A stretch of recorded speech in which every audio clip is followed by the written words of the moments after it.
Welcome back.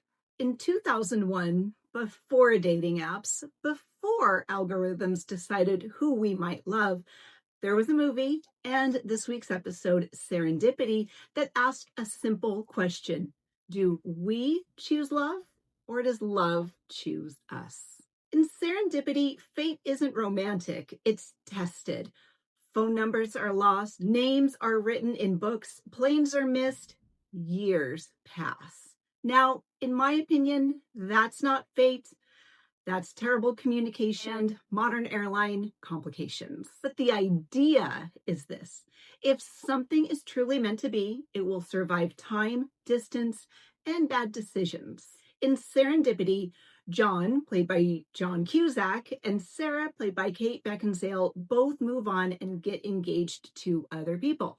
Life happens, but something within them always feels unfinished. And that's the heart of serendipity. The idea that some connections linger, that even when life looks settled, fate may still whisper, not yet.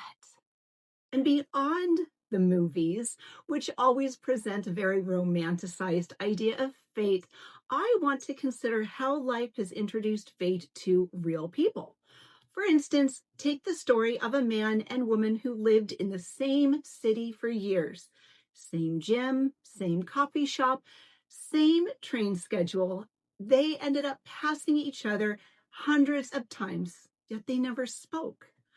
Years later, they matched on a dating app after one of them moved back to town for a job they almost didn't take. Then there was the woman who received a random text message meant for someone else. Instead of ignoring it, she replied back to say that she had the wrong number. They eventually joked back and forth, started texting regularly, eventually met in person, and later married. So out of millions of possible phone numbers, one mistyped digit changed two lives. Either of them could have ignored the message, but they didn't. Okay? Or take the couple who found childhood photos of themselves at the same beach on the same day, standing just feet apart. Their lives overlapped long before they consciously chose the other person. And I love this story of the man and woman who lived in the same city, attended the same university, shared mutual friends, and frequented the same cafe but never met. Years later, one of them almost didn't attend a party at the last minute, but went anyway.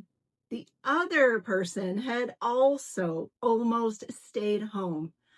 They ended up meeting that night and eventually married. So many near misses, and yet one decision just aligned everything perfectly. And finally, take the couple who met because one of them accidentally double booked a flight. Well, they didn't double book the flight. The airlines did, but you get the idea. Now, instead of being moved, the airlines let them sit together and they talked the entire flight. Now, what was supposed to be a short conversation turned into years together. So, a logistical mistake became a life-defining moment. And what I love is among these stories, fate usually looks less like magic and more like timing, chance, attention, and a decision to engage instead of dismiss. And that's also the message of serendipity. Fate doesn't force love, it offers opportunities, and people decide whether to follow them. And serendipity isn't saying that love is easy, it's saying love is persistent. So maybe fate isn't about destiny doing the work for us. Maybe it's about noticing the moments that matter and choosing not to ignore them. In serendipity, fate doesn't guarantee love, it invites it. If it's meant to be, you'll meet it halfway. So go ahead and give the subscribe button a nice set of gloves so you never miss a thing. We appreciate our listeners, viewers, and supporters of the Real Relationships podcast. Now, if you're new to the show and want to hear more, subscribe to the Real Relationships podcast. We are on Apple, Spotify, or wherever you get podcasts. Tell a friend, tell a stranger, tell someone about us, because those reviews and stars and subscribes, all of the things really matter and help promote our show.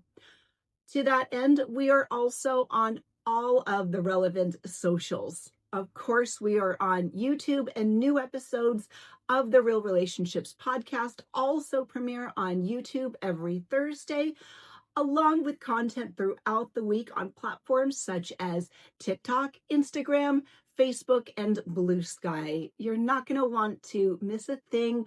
We love bringing you content. Stay safe. Maybe listen to Fate, and we'll see you soon.